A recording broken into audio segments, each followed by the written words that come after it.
வணக்கம் ஆஸ்பிரண்ட்ஸ் எல்லாரும் கேட்ட மாதிரி 25 நாளில் வந்து எப்படி ரிவிஷன் பண்ணி முடிக்கிறது. இது ரிவிஷனுக்கானது, புதுசாக படிக்கிறதுக்கானதில் மீண்டும் சொல்கிறேன். எப்படி ரிவிஷன் பண்ணி முடிக்கிறது, எப்படி வந்து நம்ம படித்ததை ரிவ்யூ பண்ணுறது, ரிவைஸ் பண்ணுறது அப்படின்றத பார்க்கலாம்.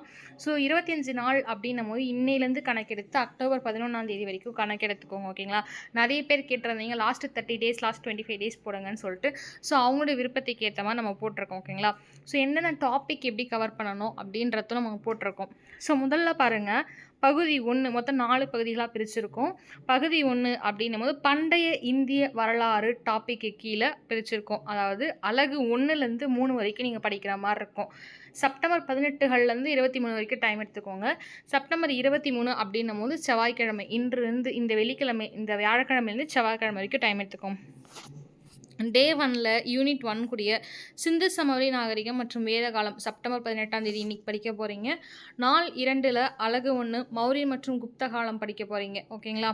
நெக்ஸ்ட்டு நாள் 3ல் மற்றதெல்லாம் படிக்க தேவையா மேம் கேட்டால் இல்லை, ரொம்ப இம்பார்ட்டன்ஸ் டாபிக் நாங்கள் போட்டிருக்கோம். ஸோ அப் டு நீங்கள் எதுலேருந்து படிக்கணும்னா இண்டஸ் வேலிக்கு முன்னாடி இருக்கும் பார்த்தீங்களா வேதிக் ரிலிஜன், அதுலேருந்து அப் டு கீழ் இண்டஸ் வேலி வரைக்கும் படிக்கணும். இண்டஸ் வேலிக்கு அப்புறம் ஃபுல் யூனிட் கவர் பண்ணுற குப்தர் காலத்துக்கு அப்புறம் நமக்கு எஜுகேஷன்ஸ் வரும், அது வரைக்கும் கம்ப்ளீட் பண்ணோம். உங்களுக்கு மெயின் டாப்பிக்காக டீகோட் பண்ணுறதுக்காக இந்த வார்த்தைகள் வந்து உபயோகித்திருக்கோம். ஓகேங்களா? ஸோ 4-3 அப்படின்னு பார்க்கும்போது நாள் டே 3ல் அலகு 2 யூனிட் 2ல் வட இந்தியாவில் இஸ்லாமியரோட வருகை பற்றி படிக்க போகிறோம். 20ஆம் தேதி சனிக்கிழமை படிக்க போகிறீங்க. அலகு 4 டே 4ல் யூனிட் 2 வந்துட்டு டெல்லி சுல்தான் மங்கள் மற்றும் முகலாயர்களை பற்றி படிப்பீங்க. ஓகேங்களா? நெக்ஸ்ட்டு பாருங்கள், நாள் 5ல் யூனிட் 3 தென்னிந்திய வரலாறு மற்றும் பல்லவர்கள் பாண்டியர்கள் பற்றி படிக்க போகிறீங்க. நாள் டே 6ல் அலகு 3 சோழர், விஜயநகரம் மற்றும் பாமணி பேரரசர்கள் டியூஸ்டே முடிக்க போகிறீங்க. ஓகேங்களா? சரி, நெக்ஸ்ட்டு பாருங்கள், பண்டைய இந்திய வரலாறு டைம் எடுத்துக்கக்கூடிய காலம் உங்களுக்கு பார்த்தீங்கன்னா செப்டம்பர் 1லேருந்து 23 வரைக்கும் எடுத்துக்கோங்க. செப்டம்பர் 18லேருந்து 23 வரைக்கும். பகுதி 2 அப்படின்னு பார்த்தீங்கன்னா ஐரோப்பியர்களுடைய வரலாறு. ஓகேங்களா? ஐரோப்பிய வரலாறு மற்றும் நவீன இந்தியா அலகு 4லேருந்து 6 வரைக்கும் நீங்கள் வந்து படிக்க போகிறீங்க. நாள் டே 7ல் பார்த்தீங்கன்னா இங்கிலாந்துடைய வரலாறு. டே 8ல் பார்த்தீங்கன்னா பிரெஞ்சு புரட்சிகள் மற்றும் நெப்போலியன் பற்றி படிக்க போகிறீங்க. டே 9களில் ஐரோப்பியர்களுடைய வரலாறு. டே 10ல் வந்துட்டு 1857ஆம் ஆண்டு கிளர்ச்சிகள். டே 11 அப்படின்னு பார்த்தீங்கன்னா இந்திய தேசிய இயக்கம் மற்றும் காத்திருக்க முந்தைய காலம். டே 12 அப்படின்னு பார்த்தீங்கன்னா காந்தியடிகளுடைய பங்களிப்பு மற்றும் விடுதலை போராட்டங்கள் பற்றி படிக்க போகிறீங்க. ஓகேங்களா? ஸோ என்ன படிக்க போகிறீங்க, டே 7ல் இங்கிலாந்து த அட்வென்ட் ஆஃப் த யூரோப்பியன்ஸ் எல்லாமே கவர் பண்ணணும். அதுக்கப்புறமேட்டுக்கா டே 8ல் ஃப்ரெஞ்சோடைய ரெவல்யூஷனும் நெப்போலியர்களும் பற்றி கவர் பண்ணணும். டே 9ல் ஐரோப்பியர்களுடைய வருகையை பற்றி கவர் பண்ணணும். டே 10ல் 1855 ஆண்டாம் கிளர்ச்சி பற்றி கவர் பண்ணணுன்றது ரிவைஸ் பண்ணணும். ஓகேங்களா? டே 11ல் பாருங்கள், இந்திய தேசிய இயக்கம் மற்றும் காந்தியத்துக்கு முந்தைய காலத்தை பற்றி நீங்கள் கவர் பண்ணணும். டே 12 பார்த்தீங்கன்னா காந்தியடிகள் பங்களிப்பு மற்றும் விடுதலை போராட்டங்கள். ஓகேங்களா? ஸோ நீங்கள் இப்படி கவர் பண்ணும் போது மார்னிங் வந்து ஹிஸ்ட்ரி படிச்சுக்கோங்க, ஈவினிங் வந்துட்டு ஒரு ஆஃப்டர்நூன் டைம் 3 to 4 o'clock மேலே எஜுகேஷன் பேப்பரை வந்து ஒரு ரிவைஸ் போங்க. இதே மாதிரி இதே டாபிக் வைஸாக ரிவைஸ் போங்க. ஒரு நாளைக்கு 2 யூனிட் 3 யூனிட் அப்படின்னு சொல்லிட்டு. அது மட்டும் இல்லாமல் வந்துட்டு தமிழ் எலிஜிபிலிட்டி டெஸ்ட்டு நிறைய பேர் டச் கூட பண்ணியிருக்க மாட்டீங்க. லாஸ்ட் ஒரு 10 டேஸ் மட்டும் அதுக்கு ஃபோக்கஸ் பண்ணி கொஞ்சம் பாருங்கள். ஏன்னா வந்துட்டு நம்ம இதெல்லாம் நல்லா படிச்சுட்டு அங்கே போய் விட்டுறக்கூடாது. ஸோ அதையுமே நல்லா பாருங்கள். இந்த எழுத்து இலக்கணம், சொல்லு இலக்கணம், யாப்பு எல்லாமே தெளிவாக படிச்சுக்கோங்க. கம்பராமாயணம் நிறைய டாபிக்ஸ் வந்து நமக்கு தெரிஞ்ச டாப்பிக்காக தான் இருக்கும். ஸோ தெளிவாக படித்துக் கொள்ளுங்கள். ஸோ பார்த்தீங்க, பகுதி 3ல் என்ன படிக்க போகிறோம் அப்படின்னு பார்த்தீங்கன்னா உலக வரலாறு மற்றும் தமிழக வரலாறு பற்றி படிக்க போகிறோம். ஓகேங்களா? ஸோ வந்து டே 13ல் சீனா மற்றும் ஜப்பான் வரலாறுன்னு கொடுத்துருக்கோம். இது சும்மா டீகோட் சப் டாப்பிக்காக கொடுத்துருக்கோம். ஓகேங்களா? ஸோ நீங்கள் இதை படிக்கும்போது வேர்ல்டு வார் அப்படின்னும் போது அமெரிக்கன் வார் ஆஃப் படிங்க, இல்லைனா வந்துட்டு காங்கிரஸ் ஆஃப் வியனா படிங்க. என்ன வேணாலும் உங்களுக்கு அந்த டாபிக் ஏற்ற மாதிரி படிச்சுக்கோங்க. டே 14ல், அதாவது 2 வாரம் கடந்து விட்டது, டே 14ல் அமெரிக்கன் வார் ஆஃப் இண்டிபெண்டன்ஸ் படிக்கணும். டே 15ல் உலக போர்கள் பற்றி படிக்கிறீங்க. டே 16ல் ஐக்கிய நாடுகள் பற்றியும் பனிப்போர் பற்றி படிக்கிறீங்க. டே 17ல் தமிழகத்துடைய சமூக சீர்திருத்த இயக்கங்கள் நல்லா பார்த்துக்கோங்க. தமிழகத்துடைய சமூக சீர்திருத்த இயக்கங்கள். டே 18ல் தமிழக வரலாறு. டே 19 தமிழகத்தில் கல்வி வளர்ச்சி. டே 20 கல்வி கொள்கைகள் பற்றி படிப்பீங்க. சரி, ஓகே. மீதி இருக்கிறது 4 நாளுக்கு என்ன அப்படின்னு பார்த்தீங்கன்னா பகுதி 4 வந்து ரிவிஷனுக்காக மறுபார்வைக்கும் மாடல் டெஸ்ட்டுக்கும் வந்துட்டு யூஸ் பண்ணுறது. அதாவது 21லேருந்து 24 வரைக்கும் அக்டோபர் 8, 9, 10, 11 நாள் 21 3 வீக் கடந்து போச்சு. 1 முதல் 5 வந்துட்டு ரிவிஷன்ஸ் பண்ணணும். ரிவிஷன்னா நீங்கள் அப்படியே பேப்பர்ஸை திருப்பிட்டே போகிறதில்ல. நமக்கு சில பாயிண்ட்ஸ்லாம் வந்துட்டு நல்லா ரிஜிஸ்டர் ஆகிருக்கும் நம்ம மைண்டில். ஸோ சில பாயிண்ட்ஸ்லாம் நமக்கு இம்பார்ட்டன்ட் அப்படின்னு நம்ம படிச்சிருப்போம், பட் மறந்துருக்கும். அந்த பாயிண்ட்ஸ்லாம் வந்து நான் ரிவைஸ் பண்ணிக்குவோம். ஓகேங்களா? டே 22ல் 6 மற்றும் 10 யூனிட்ஸ் வந்து பார்வையிடணும்.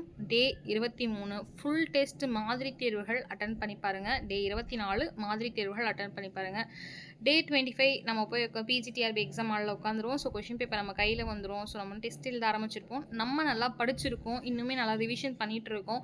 ஸோ வந்துட்டு பி பாசிட்டிவ். ஓகேங்களா? கண்டிப்பாக நல்லதே நடக்கும். உங்களுக்காக நாங்கள் ஆல் தி பெஸ்ட் சொல்லிக்கிறோம். உங்களுக்காக நாங்கள் வேண்டிக்கிறோம். நல்லா ப்ரே பண்ணிக்கிறோம். நீங்கள் வந்து கண்டிப்பாக நம்ம அகாடமிக் ஸ்டூடெண்ட்ஸ் அண்ட் யாரெல்லாம் வந்துட்டு பிஜிடிஆர்பிக்கு வந்து எழுதுறீங்களோ அவங்க எல்லாத்துக்குமே வந்துட்டு நம்ம வந்துட்டு அகாடமிக் சார்பாக வாழ்த்துக்களை தெரிவிச்சுக்கிறோம். ஓகேங்களா? ஸோ பாருங்கள். ஸோ இது ஜஸ்ட்டு நான் உங்களுக்கு வந்துட்டு போட்டிருக்க கோட் தான். சில டாபிக் வந்துட்டு நான் எப்படி போட்டிருப்பேன், ஜஸ்ட் அந்த டாப்பிக்கோட இம்பார்ட்டன்ஸ் மட்டும் போட்டிருப்பேன். நீங்கள் கவர் பண்ணுறது எப்படி இருக்கணும்னா ஸ்டார்டிங்லேருந்தே கவர் பண்ணுற மாதிரி இருக்கணும். ஓகேங்களா? இப்போ நீங்கள் மேம் இண்டஸ் வேலி மட்டும் தானே சொன்னீங்க, அந்த டாபிக் மட்டும் கவர் பண்ணால் போதுமா அப்படின்னு கேட்காதீங்க. இலக்கண சான்றுகள்லேருந்து ஸ்டார்ட் பண்ணி நீங்கள் இண்டஸ் வேலி சிவிலைசேஷன் முடிக்கிறதுக்கு முன்னாடி சுங்கர்கள், குஷானர்கள், குப்தர்கள் இவங்கள பற்றிலாம் முடிச்சிருக்கணும். ஓகேங்களா? குப்தாஸ் சொன்னதுக்கப்புறமே குப்தர்களுக்கு அப்புறம் என்ன வரும் அப்படின்னு பார்த்தீங்கன்னா டே 2ல் ஹர்ஷவர்தனர் பற்றி வரும், சாளுக்கியர்கள் பற்றி வரும், பார்த்திபரா, பாலாஸ், ராஷ்டிரகூடாஸ் பற்றி வரும். அப்போ யூனிட் 2ல் பாருங்கள், அதாவது கான்கொஸ்ட் ஆஃப் சிந்து அப்படின்னு சொல்லிட்டு ஒரு வார்த்தையை படிப்பீங்க. அவர்களை பற்றி படிக்கணும், டெல்லி சுல்தானியம் பற்றி படிக்கணும், அது மட்டும் மங்கோல் ட்ரீட் பற்றி படிக்கணும். ஓகேங்களா? ஸோ வந்து முகலாயர்கள் பற்றி படிக்கணும். ஓகேங்களா? முகலாயர்கள் பொறுத்த வரைக்கும் உங்களுக்கு வந்து அழகு 3களில் வருவாங்க. நான் வந்து உங்களுக்கு வந்து அழகு 2ஓடையே சேர்த்து முகலாயர்கள் வந்து உங்களுக்கு மெர்ஜ் பண்ணி கொடுத்துருக்கேன். ஓகேங்களா? ஸோ நாள் 5ல் பார்த்தீங்க அப்படின்னா வந்து தென்னிந்திய வரலாறு மற்றும் பல்லவர்கள் அப்படின்னு சொல்லியிருப்போம். ஓகேங்களா? ஸோ இவங்க வந்து என்ன அப்படின்னு பார்த்தீங்கன்னா நமக்கு 4வது யூனிட்ல வந்துட்டு 3வது யூனிட்ல வரமாட்டாங்க. நாங்கள் கொடுத்துருக்க டாபிக். ஓகேங்களா? யூனிட்டுன்றதை ரிஜிஸ்டர் பண்ணிக்காதீங்க, நாங்கள் கொடுத்துருக்க டாபிக் அப்படி. ஓகேங்களா? ஸோ அதுக்கப்புறம் பாருங்கள், தென்னிந்திய வரலாறு மற்றும் பல்லவர்கள் பற்றி படிங்க. அப்புறம் சோழர்கள், விஜயநகர, பாமினி பேரரசை பற்றி படிங்க. ஓகேங்களா? அதுக்கப்புறம் பார்த்தீங்க என்ன அப்படின்னா இங்கிலாந்து வருகை, ஃப்ரெஞ்ச் ரெவல்யூஷன்ஸ் இதெல்லாமே நீங்கள் படிக்கிற மாதிரி இருக்கும். ஆக்ட் படிக்கிற மாதிரி இருக்கும். Government of Bengal, Anglo Mysore war, Wellesley, Hastings, Dalhousie, பெசன்ஸ் ட்ரைபலை பற்றி படிக்கிற மாதிரி இருக்கும். அட்வென்ட் ஆஃப் த யூரோப்பியன்ஸ் பொறுத்த வரைக்கும் நீங்கள் வாஸ்கோ ட காமா, ஃப்ரான்சிஸ்கோ டி அல்மெடா, அல்ஃபன்சோ டி அல்பர்கியோ இவங்களை பற்றி படிக்கிற மாதிரி இருக்கும். ஓகேங்களா? 6வது யூனிட் அப்படின்னு பார்க்கும்போது காந்திய நேராலாம் வந்துடுவாங்க. 5வது யூனிட்லேயே உங்களுக்கு ஈவன் காந்திய நேரா வந்து உங்களுக்கு வந்துடும். Dandi march, round table, trade and labour unions இதெல்லாமே உங்களுக்கு 5வது யூனிட்லேயே வந்துடும். 6வது யூனிட் அப்படின்னும் போது நீங்கள் இன்டிகிரேஷன்ஸ் பற்றி, நேருவிய நேரா பற்றி, இந்திரா காந்தி எழுதி ரொம்ப முக்கியம், ஜனதா பார்ட்டி, மண்டல் கமிஷன்ஸ் இதெல்லாம் படிச்சுக்கோங்க. 7வது யூனிட் நம்ம ஆல்ரெடி அழகு 3லேயே வந்து மிக்ஸ் பண்ணியிருப்போம், பல்லவர்கள், பாண்டியர்கள்னு சொல்லிட்டு. ஸோ பிரச்சனை இல்லை, உங்களுக்கு நீங்கள் அங்கேயே முடிச்சிருப்பீங்க. ஓகேங்களா? இப்போ புதுசாக ஜாயின் பண்ண டாபிக்ஸையும் படிச்சுக்கோங்க. ஓகேங்க. நெக்ஸ்ட்டு முக்கியமான டாபிக் என்னென்னா மாலிக் கபூருடைய இன்வெஷன்ஸ் மதுரை பற்றியும், அதுக்கப்புறம் நாயக்கர்களுடைய மதுரை, தஞ்சை, செஞ்சி, ராமநாத் பற்றி படிச்சுக்கோங்க. ஓகேங்களா? மராத்தாஸ் பற்றி படிச்சுக்கோங்க. அப்புறம் வந்து 9th வந்து என்ன அப்படின்னு பார்த்தீங்கன்னா வந்து ரைஸ் ஆஃப் மாடர்ன் வேர்ல்டு பற்றி படிப்பீங்க. 9th யூனிட் பொறுத்த வரைக்கும் நான் இங்கே அழகு 1, 2ன்றது கன்ஃபியூஸ் பண்ணிக்காதீங்க. ஜஸ்ட் உங்களுக்கு புரியணுன்றதுக்காக யூனிட் 1, 2 அப்படின்னு பிரிச்சிருக்கேன். ஓகேங்களா? ஸோ நீங்கள் இந்த மாதிரி போடலாம் கூட, ஜஸ்ட் இந்த 24 days இந்த டைமிங் படி எடுத்துக்கோங்க. ஓகேங்களா? ஸோ 9கள் பார்க்கும்போது என்னென்னா சீனா மற்றும் ஜப்பான் போட்டிருக்கேன். ஆனால் அந்த இடத்துல சீனா மற்றும் ஜப்பான் படிக்காதீங்க, ஏன்னா அந்த டாபிக் நமக்கு இல்லை. கிரேக்க வார் பற்றி படிங்க. ஓகேங்களா? கிரேக்க வார்கள் பற்றியோ இல்லை அமெரிக்கன் வார்கள் பற்றியோ படிங்க. நெப்போலியன் போனபார்ட் பற்றி நம்ம முதலே போட்டிருப்போம்.